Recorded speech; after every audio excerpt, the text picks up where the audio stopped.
Bismillahirrahmanirrahim. Alhamdulillahirabbil alamin. Wassalatu wassalamu ala sayyidil anbiya'i wal mursalin. Sayyidina wa maulana Muhammadin sallallahu alaihi wasallam wa ala alihi washabihi ajmain.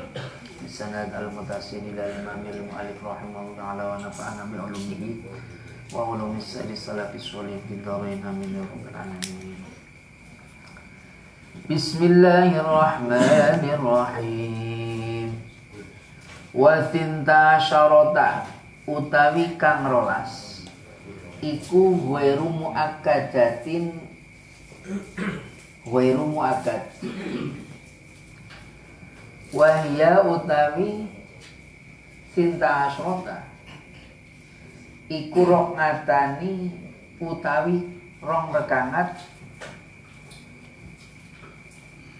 iku rok ngatani wa hiya utawi sinta atau wahya untuk ilmu akad iku rok ngatani rong rekangat qabla dhuhri ing dalem sakwise sadurunge dhuhur warok ngatani lan rong rekangat badaha ing dalem sakwise dhuhur ziyadatan hale nambahi ngalal muakkadati ing atase kang muakkad wa arbangun lan papat qoblal asri dalem sadurunge ngasar warok ngatani lan rong rekangat qoblal maghrib dalem sadurunge maghrib wa qoblal ngisai lan rong rekangat sadurunge ngisa salat sunat sing ngiring-iringi salat fardhu jenenge salat sunat apa? Qobliyah rawatib. Apa? Rawatib gue anak qobliyah anak ba'diyah. Salat sunat rawatib gue dibagi loro. Ana sing muakkad, ana sing ghairu muakkad. Maksudnya itu kliwe. Sing muakkad gue hampir Rasulullah tidak pernah meninggalkan. Hampir. Berarti yo ada yang ditinggalkan, tapi hampir tidak pernah ditinggalkan. Itu namanya muakkad. Yang kemarin 2 rakaat sebelum subuh, 2 rakaat sebelum zuhur, 2 rakaat setelah zuhur, 2 rakaat setelah maghrib dan 2 rakaat setelah isya. Itu hampir tidak pernah ditinggalkan oleh Rasulullah. Itu namanya sholat sunat muakkad, rawatib muakkad. Lah yang ghairu muakkad atau kadang dilakoni, kadang juga ditinggal. Itu ada 12. 2 rakaat sebelum zuhur, 2 rakaat setelah zuhur. Berarti nek digabung sing muakkad loro, ghairu muakkad loro berarti jadi 4. 4 rakaat sebelum zuhur dan 4 rakaat setelah zuhur. Jadi kalau sholat zuhur jumlahnya 12 rakaat. Oke. Wajar nggih, wajar. Sing rong rekangat muakkad, sing rong rekangat ghairu muakkad. Angger jenengan kepengin belajaran sing dilakoni sing muakkad. Lah sing kepriwe sing mburi apa sing ngarep tergantung niate. Ora sing mburi ora sing ngarep tapi tergantung niate. Niat ingsun salat sunat qobliyah zuhur. Kok niate muakkad? Berarti kowe muakkad. Berarti nek dilakoni rong rekangat kowe muakkad. Nek dilakoni 4 rekangat ghairu muakkad ya kelebon, ghairu muakkad ya kelebon juga. Lah kowe kepriwe 4 rekangat? Angger 4 rekangat kepriwe? 2 rakaat salam, 2 rakaat salam atau 4 rakaat jadi satu salaman. Nah, kalau mengikut terhadap hadis Rasulullah sholatul mustahabah masna, sholat sunat itu 2 rakaat, maka boleh yang 4 rakaat itu 2 rakaat salam, lanjut maning 2 rakaat salam, atau langsung jadi 4 rakaat jadi 1. 4 rakaat jadi 1. Boleh langsung setasahudan tahiyat siji tok nang mburi tok, atau digawe kayak sholat 4 rakaat 2 tasyahud. Tasyahud awal 2 rakaat, tasyahud akhir nanti 2 rakaat. boleh. Sing apik sing di ringe rong rakaat salam, nek kaki gitu. Ya, yang baik itu menghindari khilafiyah. Ada perbedaan pendapat. Karena di Imam Ahmad itu dalam rakaat sholat tasyahud awal itu wajib. Sedangkan Maliki sedangkan Syafi'i dan Hambali itu sunat. Maliki Hanafi tahiyat awal sunat, tahiyat akhir sunat. Untuk menghindari perbedaan, lah mumatnya gue sih kayak gue. Untuk menghindari perbedaan maka ambil 2 rakaat salam. Ini pun pula ada rekomendasinya dari Rasulullah. Sholat sunat itu 2 rakaat. Jadi 2 rakaat salam, 2 rakaat salam. Itu lebih enak, lebih afdol. Ya. Tapi boleh umpamanya jenengan arep borongan model borongan oleh 4 rakaat jadi sesalaman tasawuf siji tok nang bridok. Jadi alhamdulillah benar maning. Betul maning ngalih benar maning. Iya, termasuk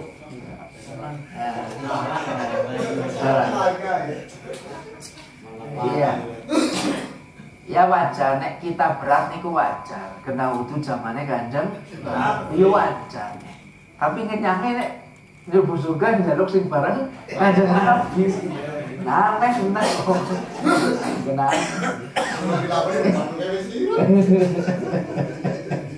Kan sini yang dia. Sini yang dia. Nggih. Ini kan kula matur. Aku ingin ngomong, nek jenengan waktune iki selang rasane iki bongo dilakoni. Ya. Syukur-syukur amun dina bisa bongo. Nggih. Karena tingkat kesuksesan orang itu dibombong setiap saat. Suksesnya orang itu bahagia setiap saat. Bombong itu tersukses. Tingkat tersukses manusia di hadapan Allah adalah dia sing paling bombong. Paling bombong. Nah, sombong yang mana? Terus yang Huairu Mu'akkad 4 rakaat sebelum asar.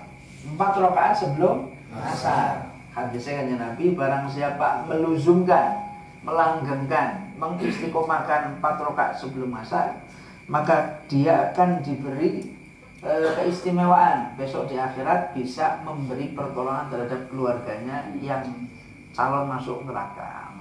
Ada. Ya bisa nyawel.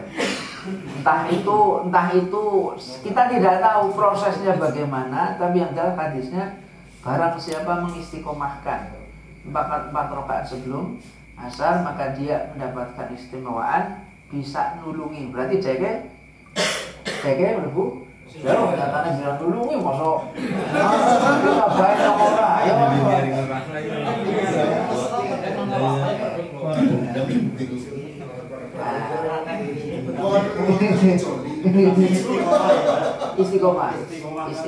Istiqomah kan dilatih.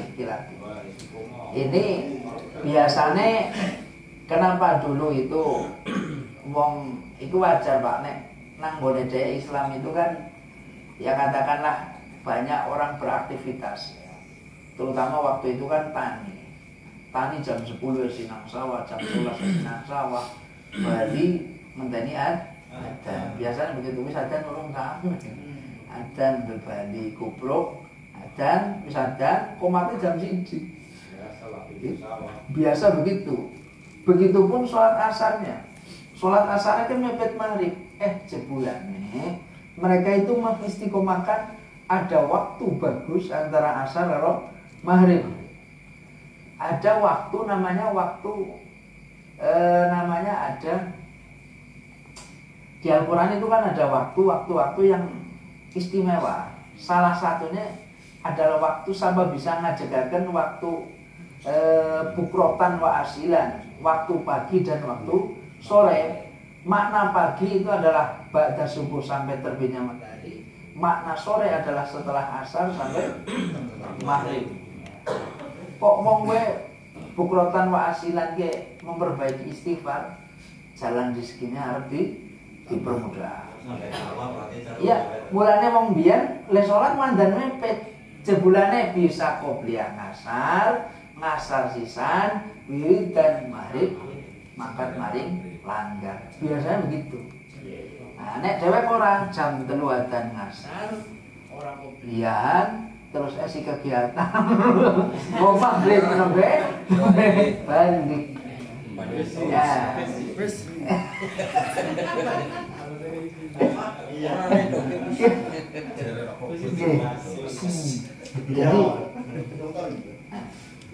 Jadi apa ya pintar-pintar cewek. Makanya tadi saya mengatakan ya minimalnya ya golek waktu sing akibom bom nglakoni salat rawati. Moga komplian moga berarti ayo nek aktif awal setiap Jumat kok biar latihannya. Nah, ke Jumat yang menspesialkan diri lah. Jadi kanca-kanca nek Jumat sore aja pada terangkon. Nah, apa solo biasa gitu. Latihan gitu. Sebabnya kayak dene wong ora tau mangan terus rasa nggak enak. Biasanya cokantan gitu Jumat tok nyong mandan kepengen liyane. Oke, nyong begitu man. Komisi nyong mandan longgar, komisi lakon. Begitu. Wong ibadah ki nek wis rasane enak kowe tanduk. Ya kowe mikir ngerati lagi bom. Tahu mau lagi ora bom salat mandan bom cuma. Kalau ditambahi. Dilatihnya begitu, dilatih. Pun. Terus 2 rakaat sebelum maghrib itu juga sunat. 2 rakaat sebelum maghrib, terus 2 rakaat sebelum isya. Itu juga sunat. Usolli sunatan qobliyatal maghrib. Usolli sunatan qobliyatal isya. Aku niat sholat sunat qobliyah maghrib. Aku niat sholat sunat qobliyah isya. Orang rekaman. Wis buat tok niat. Wa amal witrulan anapun utawi sholat witir. Witir ke maknane ganjil. Ganjil kuwi ora genep. Ganjil itu bisa aneh, ganjil itu bisa berbeda dengan yang lain. Jadi oleh maknane gurumu macam-macam makna witir. Ya kok sing nyentak sing ngira. Bahwa mengkota witir iku sunatun mustaqilah, sunat sing dhewe. Sunat yang tersendiri. Wa qaluhu utawi luwih kidik paling sedikit witir iku rakaatun srakaat. Wa aksaruhu utawi luwih akeh witir iku 11. Wadnal kamali utawi luwih sempurnane tingkat paling bawah iku salah rakaat 3 rakaat. Wa minas sunani lan iku setengah sang pira-pira sunat ma utawi perkara gua kang utama iku matlubun den dicari fi sholating dalam salat. Wa huwa utama iku kismane ana loro, abnatun suci sunat abnat wa hayatun lan sunat hayat. Yang berikutnya salat sunat witir.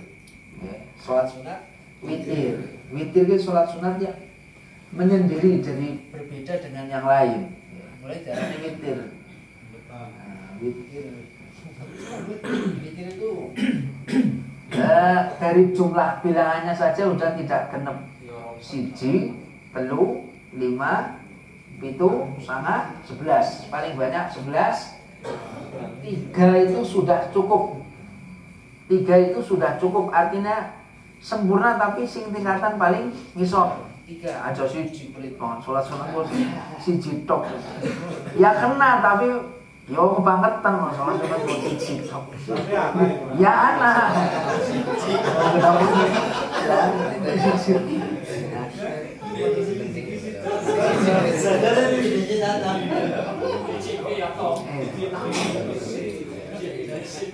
Sholat sunat witir itu dikerjakan di malam hari, ya. Sholat sunat witir itu dikerjakan setelah sholat isya. Harus setelah isya dulu, isya dorong witir. Harus setelah isya, sholat isya dulu, ba'da isya, terus sambung bagaimana Arab tambah istiqoroh atau sholat sunat hajat atau tambah witir boleh, sebelum tidur boleh, atau nyong witir lah bareng karo tahajud. Nah, tidur dulu jam 3, jam setengah 3 atau mungkin bahkan jam 2. Yo umpamanya latihannya setengah 4, latihannya setengah 4, tangi alarm tet konek nas setengah 4.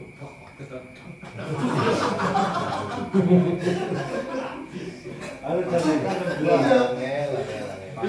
jujur aja. Dulu pesen guru saya, barang siapa menjadi muktadiin orang yang baru belajar mengaji, kue setidaknya harus sering-seringlah menyaksikan waktu sahur. Sering-seringlah menyaksikan waktu sahur. Dulu saya nggak mengerti itu, sama sekali nggak mengerti. Kalau lakoni mungkin anak hitung tahun ya kayaknya 3:30 mesti bangun. Orang pengen tangi ya mesti tangi, karena sudah menjadi kebiasaan tangi mesti. Orang itu turun maning sudah biasa. Itu kurang lebih saya lakukan sekitar 7 tahun. 3:30. Nah, sholat sunat, tahajud, witir, terus ketemu wis kesini. Barang siapa hidupnya sering menjumpai sahur, waktu sahur, maka hidupnya akan diberkahi. Itu baru ketemu setelah sekian lama. Terus ketemu guru-guru lagi. Ternyata di pelajaran berikutnya itu hampir orang sukses, orang soleh dahulu itu sahur itu sudah bangun. Orang-orang soleh dahulu itu sudah bisa dipastikan. Jadi sholat subuh itu mesti jamaah.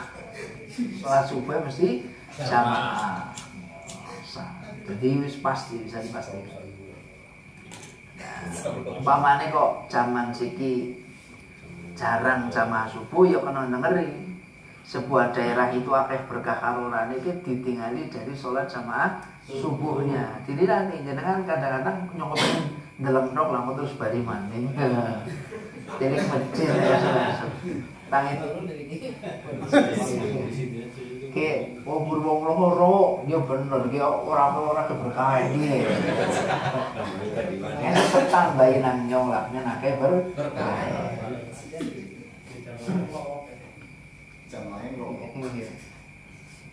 Gini kok pesan dari guru saya, pesan. Dan barang siapa wa malam yujahid fi ibtidaihi wala wa malam yujahid fi ibtidaihi wala yasil fi nihayatihi. Ada satu perkataan ulama bijak. Barang siapa di permulaannya saja tidak mau bersungguh-sungguh ngaji, awal-awal kok orang sungguh, maka jangan harap nanti bisa sampai di penghujung. Ini nek bisa sampai sini udah nggak bisa nolak ini. Artinya bersungguh-sungguh di dalam hal apapun di permulaan, jangan di permulaan ki yo awal nek jeneng ngaji berarti pas ngaji awal. Karena biasanya mau ngaji awal-awal ki godaane akeh. Di dalam mertuane ya teka. Nilai bojone ya meriang. Di dalam ya kepengen ini macam-macam. Nah, yang diuji itu pasti istimewa. Sudah pasti dipesannya. Nah, ini sing ora diuji artinya ada kegiatan lain ke orang anu ujian. Dilane ngaji mesti anu ujiane. Ngaji biasanya pasti ada ujian. Karena apa? Ngaji itu sangat istimewa. Sangat istimewa. Dulu saya pernah mengatakan Allah itu paling gak suka ada orang ridho dengan bodoh. Allah tidak suka. Karena apa? Allah wis diwai keistimewaan apa? Akal yang sempurna. Dikasih akal yang sempurna kok esih ridho kalau kebodohan baik. Berarti ya sudah, itu sudah pilihanmu. Sudah saya kasih akal, tak kasih waktu. Dan ujian kan ujian semending. Aku sih begitu saja gitu dengan. Makanya Rasulullah nggak menyamai itu, tapi Rasulullah at-thalabul ilmi farid. Rasulullah menggunakan hadis, Rasulullah mengatakan bahwa mencari ilmu banget fardu. begitulah. Nanti manusia yang Perlu dikembangbiakan, perlu dilestarikan.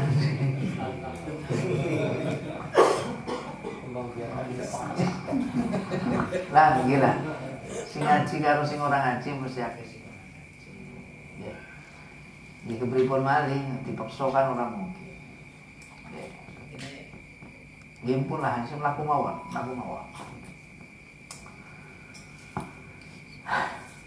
Sampai tadi sampai mana? sholat Witir. Sholat witir itu sholat yang nggak pernah ditinggalkan oleh Rasulullah. Sholat sunat witir. Karena istimewa. Sholat sunat yang nggak pernah ditinggalkan oleh Rasulullah selama hidupnya adalah sholat sunat witir. Jadi jangan boleh mengerjakan sebelum tidur atau boleh dikerjakan setelah tidur. Pilih salah satu. Aja dicicil nyong sedurunge turu ki lah mau bartone turu maning tidak boleh begitu. Jadi la witroni fi lailatin wahidatin kata Rasulullah, tidak ada witir 2 kali dalam satu malam. Jadi witir dilakukan satu kali saja. Jangan kalau pas Ramadan witire kepengine kok pas durunge sahur yo nek imam lagi witir sama kita witir jangan duduk saja. Duduk aja balik ngetoni. Duduk dulu ngenteni. Nah, mau nek ditakoni apa Kang? Jago baik.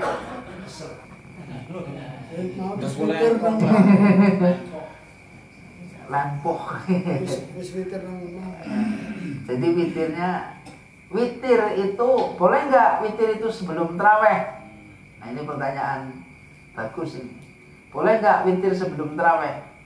Kalau witir dilakukan sebelum taraweh itu menulayani kebiasaan Rasulullah. Jadi menulayani bahasa Indonesia menyalahi kebiasaan Rasulullah. Kebiasaan Rasulullah artinya begini, sholat sunat itu yang boleh dilakukan setelah Isya sebenarnya boleh. Witir dulu baru tarawih itu boleh sebenarnya.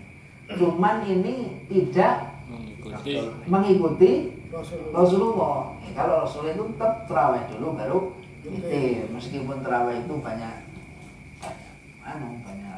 perbedaan. Berbedanya bagaimana? Ya, karena zaman Rasul itu zaman sing nek sahabat urukannya Nabi mlebu masjid mesti sahabat mlebu masjid. Pas sudah dipastikan itu. Asal sahabat ku agi melek urukannya Nabi mlebu mesti sahabat mlebu masjid. Kanjeng Nabi sholat, sahabat nang burine melu sholat. Jadi orang ngerti niate sholat apa sing melu sholat. Akhirnya kanjeng Nabi apa wong pirang-pirang nang buri, akhirnya kanjeng Nabi khawatir mbok ngasih sholat iki menjadi sebuah kewajiban. Akhirnya kanjeng Nabi dapat 8 rakaat, pulang kanjeng Nabi. Itu awal diambilnya mereka yang memakai sholat tarawih 8 rakaat. Ini belum sempurna. Di Rasulullah sampai pulang sampai rumah kanjeng Nabi sholat lagi, meneruskan sholat tarawihnya ya, menjadi 20 rakaat. Ya, jadi bukan 8 rakaat. Tapi nyatanya guruku lo tahu, nek lagi perjalanan tuh, aku tahu sampai supir itu saya tanyain, karena aku kepo. Guruku ke, sing paling alim, nyoman orang mungkin takon, mana orang mungkin loh, belum kedel kalau takonnya supir, nek pas Ramadan abah tidak nang dalan sholat tarawih bolong rakaat. Witir ora berarti masih gantung. Cuman si supir tetap melakukan 8 rakaat. Jenenge supir. Bolong rakaat wis luar biasa. Oh, balik terus turu. Oh iya Mas Hendrik supir dia kelawan. Supir lah. Sorry.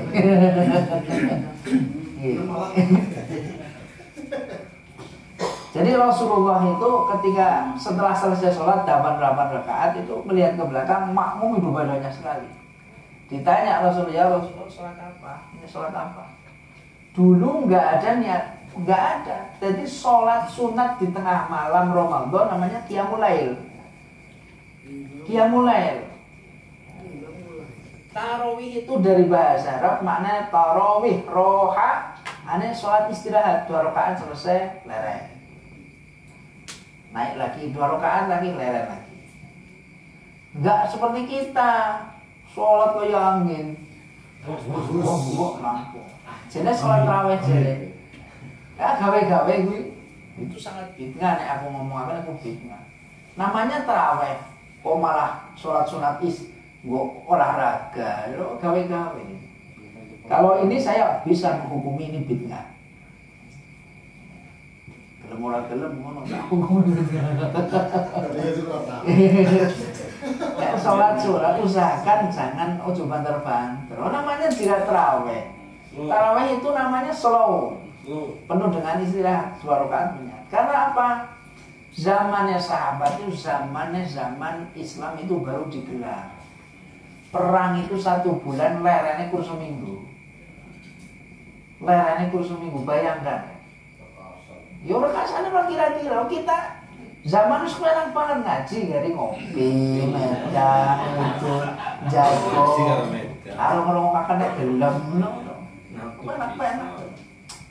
Zamannya sahabat itu makanya Allah sahabat cita-citanya mati nang peperangan. Cita-cita sahabat itu mati di medan perang. Karena Pak Syahid juga bilang syahid. Mana cerita sahabat orang mati-mati nang medan perang, terus nang senjata ke hampir 70 sayatan pedang gegere. Menjelang kematiannya nangis, berbaring di tempat tidur nangis. Lakuin nang anaknya nang apa Pak nangis. Nyong nangis untuk karena menangisi apa? Kenapa saya nggak bisa mati di medan perang? Lu malah nyong mati nih nang tempat tidur kayak dia enak-enakan. Itu sudah dapat 70 sabetan pedang. Sih ngomong enak-enakan nang tempat. Nah kita nembe ngaji. Udah kayak gitu hatinya wis. Ngaji lo bisa-bisa terus. Kira-kira kayaknya bareng karo Kanjeng Nabi apa ora nyekak. Tinggal. Artinya jangan ngerti pikir kita ngerti wong aleman ora kira-kira. Aleman ora kira. Golek ibadah ya sing paling kepenak. Tapi jaluk tingkatan surga juga firdaus. Aduh, Masya Allah. Seandainya ada Rasulullah sedang menyaksikan itu tertawa lebar jelas. Ya umatku mau anak sing model kayak gitu.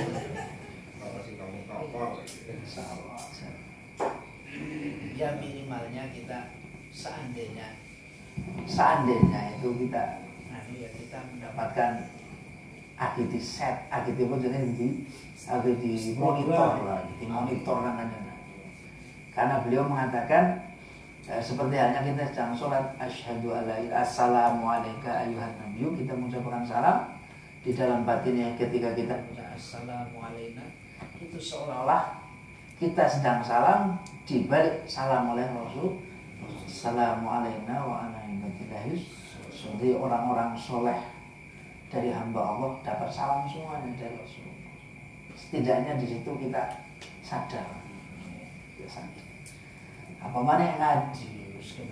Kan Nabi katakan Allah tidak menjadikan di muka bumi ini 1 butir debu dan yang paling mulia kecuali debu yang di atasnya ada majelis ulama. Kita orang bareng karo ulama ya kita maca karyanya ulama. Seolah-olah kan kita sedang berdialog dengan mereka.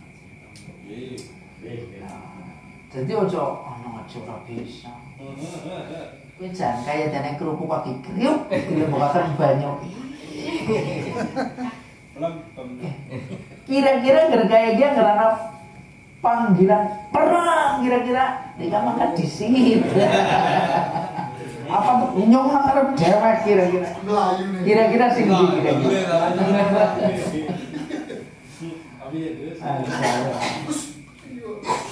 Nah ini kalau udah dibandingkan begini, wis apa lah ibadah kita itu mau bagaimana? Makanya kita bersyukur masih dalam lingkungan yang seperti ini. Oleh Allah digiring kok bisa kon ngaji, bisa ngerti. Seolah-olah kan kita lagi diawasi. Jadi ana lapisan-lapisan kita nang benak. Terus lapisannya berikutnya guru dedewet, lapisan berikutnya guru-guru dedek. Terus sampai ada sebuah selubung rahmat. Ini sing selubung rahmat di sini kanjeng Nabi. Nggak sadar kita, nggak perlu sadar pun nggak masalah. Jadi seolah-olah kita itu sedang diawasi oleh Rasul. Ini nggak ada ruginya, nggak ada ruginya. Pun witir ke sholat sunat sing orang pernah ditinggalkan loh. Sholat sing paling disenengi nang Nabi sholat witir. Witir. Nah, yo witir. Kanjeng Nabi pernah mengatakan seandainya ketiduran banget kesele, ya kok tangi turu sebelum sholat subuh witir di sini dikarkan. Pun nanti kalau ditanyakan nanti di akhir. Sholat itu kan ngene, wong ki arep mengekspresikaken cintane karo pangeran ki salah satu yang rekomendasi itu sholat. Ibadah salah satu cara sing rekomendasikan Kanjeng Nabi nggo meluapkan isi karo pangeran ki menggunakan apa? Sholat. Bukan sholat. Mulanya ulama-ulama dulu sholat mutlak ki ora hitungan. 100, 200, 300, 600. Enggak hitungan, tapi wajar loh mereka enggak mikir dunia. Mereka suhud, enggak pernah mikir dunia lah kita.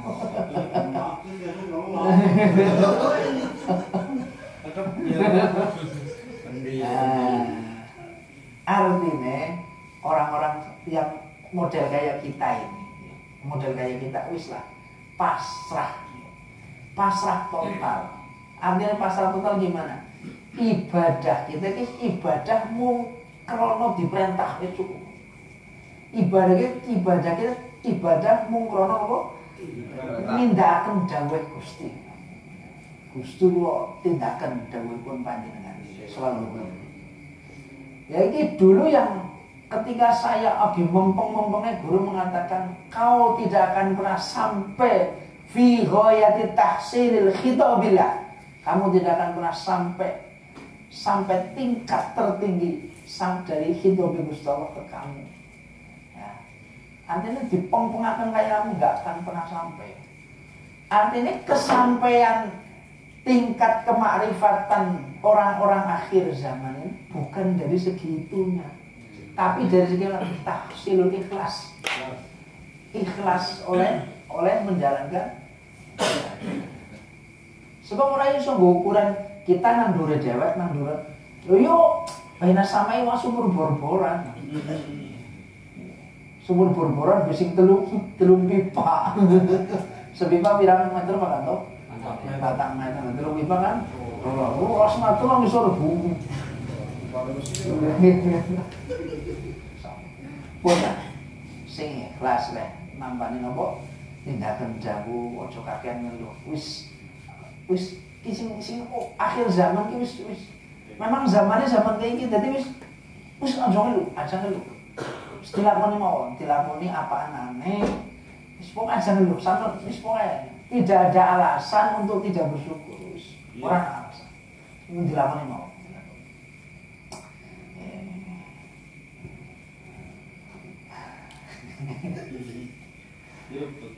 Urusan ini urusan ibadah. Sholat sunat nih, sunat nang jerone sholat. Wingi kan sunat nang jabane sholat. Dan kok masih sing nang jerone. Sing nang jerone kana loro. Siji abad, loro hayat. Abad wingi tak aturaken sunat sing 80% mungkin bahkan 90% itu mendekat ke arah wajib. Kok bisa seperti itu ya? Ini Pak. Zamannya sahabat, anak Ibnu Mas'ud, sahabat Ibnu Abbas, itu melihat Rasulullah itu kan sewaktu-waktu dia bersama Rasulullah. Ketika Rasulullah hidup bersama mereka kan orangnya itu sahabat itu karena bareng karo Kanjeng Nabi ki nggak mau ketinggalan. Apa sing dilakoni Kanjeng Nabi ki sahabat mesti nglakoni, dipastikan. Mulai sampai begitunya Kanjeng Nabi mengatakan, umatku nomor satu adalah ya umat sing pas bareng karo aku. Bareng karo aku sing terhebat. Karena kualitas imannya itu bahasa kasarnya emas berapa karat itu? 24, mungkin malah 27. Kita sekarang. Nah kita sekarang ya setengah karat ya orang Pak. Sekarat rupanya udah setengah karat. Umatku. Tapi beliau itu gawe sesuatu istimewa. Umatku nek arep kon unjul-unjul ke umat sing bareng karo aku. Sebab kalau Kanjeng Nabi itu sebuah cahaya, wah ceritanya gini.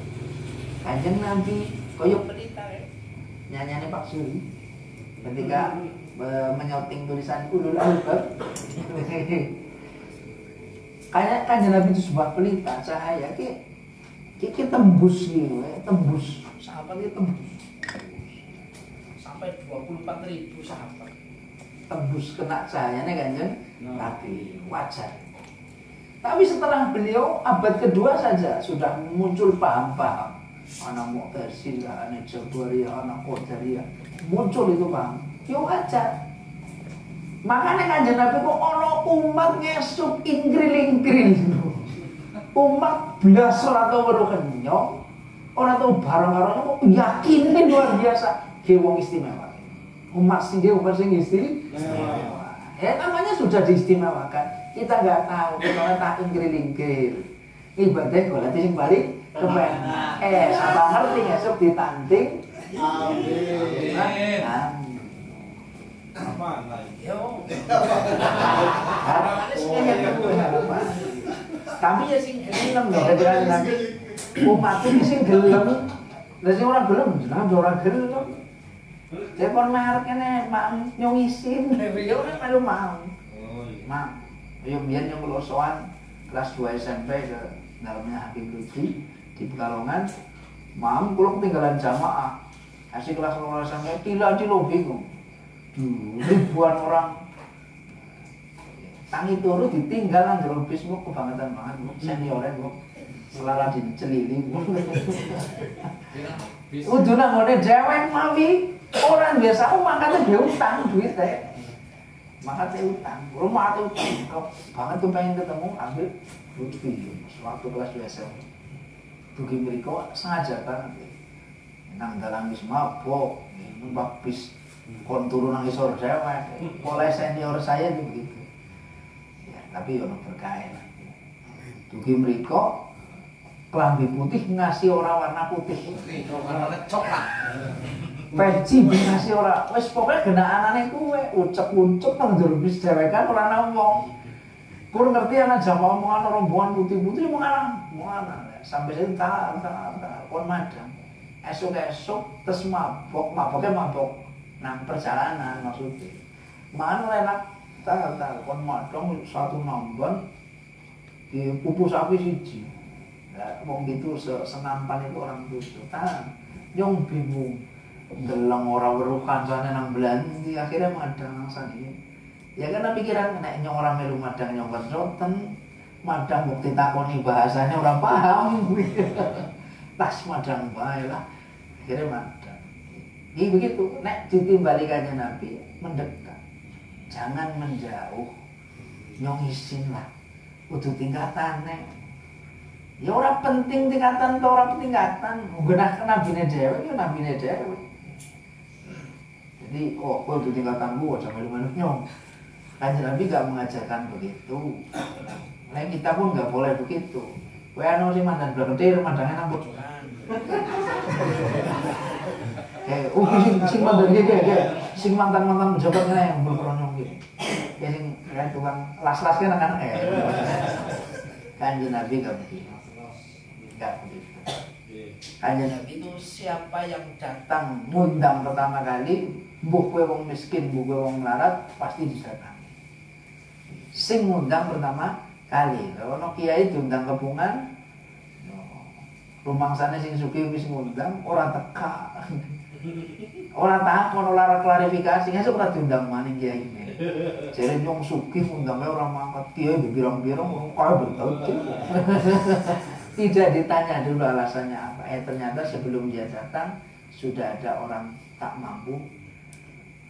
Jaluk tulung, jaluk kepengin di ini kepengin ini, akhirnya yo mangkat. Enggak klarifikasi, ora masalah. Wong ora penting kuwe. Balik nyong orang mangan berkatmu minuman berkat kae ya. Ada berkat umpamane kok. Jadi kalau tapi yang paling baik itu sebenarnya nek diundang kok enggak bisa hadir. Itu setidaknya harus aweh ngerti. Kanjeng Nabi itu sampai begitunya nek Kanjeng Nabi diundang kok enggak bisa hadir. Kan ini merasa berhutang banget. Akhirnya ternyata sahabat ini Abdurrahman, sedingnya Abdurrahman bin Auf mangkat mari mana Pak Kamijo nyong iki diundang kepungan nyong ora teka omongaken nyompat dengan Pak Surya. Maka dia sendiri jauh kan. Pak Kamijo kan Nabi ora rampung nah diundang nang Pak Surya. Jangan nang nang Surya yo. Ngono mau dhisik ngono semua. Zaman sahabat enggak begitu. Banyak cerita-cerita kalian itu banyak sekali. Saya punya itu. Akhirnya intinya udahlah, kayak ditimbali segera merapat. Di mana sih? Kan Nabi memonitorkan itu tempat-tempat sholawat, tempat-tempat taklim, ngaji, majelis-majelis zikir. Wajarnya mengatakan, "Idza marortum biriyadil jannah farta'u." Ketika kamu lewat berjalan kok petuk karo pertamanan surga, duduk ikuti dulu di situ. Sahabat nakon, wa mariyadul jannah ya Rasulullah. Apa itu pertamanan surga? Majlisul ilmi. Pertama ada yang mengatakan satu hadis berikutnya majlisul halaqul zikri. Ya tempat-tempat zikir. Kamu duduk dulu di situ. Duduk mbok menawa uli kemanfaat. Jadi kalau mau pengajian aja ana pengajian coba kira kene iki ana pengajian gitu. Aja lewat kono ana pengajian sing apik lewat ya. Ketika lewat, artinya lewat sudah nggak bisa menghindarkan ya lewat saja, kamu duduk dulu. Artinya jangan kon duduk dengarkan bahwa ada sesuatu yang penting. Oh iya. Kata Rasulullah, meskipun kamu udah dengar 1000 kali, jadikan itu pertama kali kamu dengar. Angel yuk. Angel. Pun, masuk kalau teraga antara anak kalau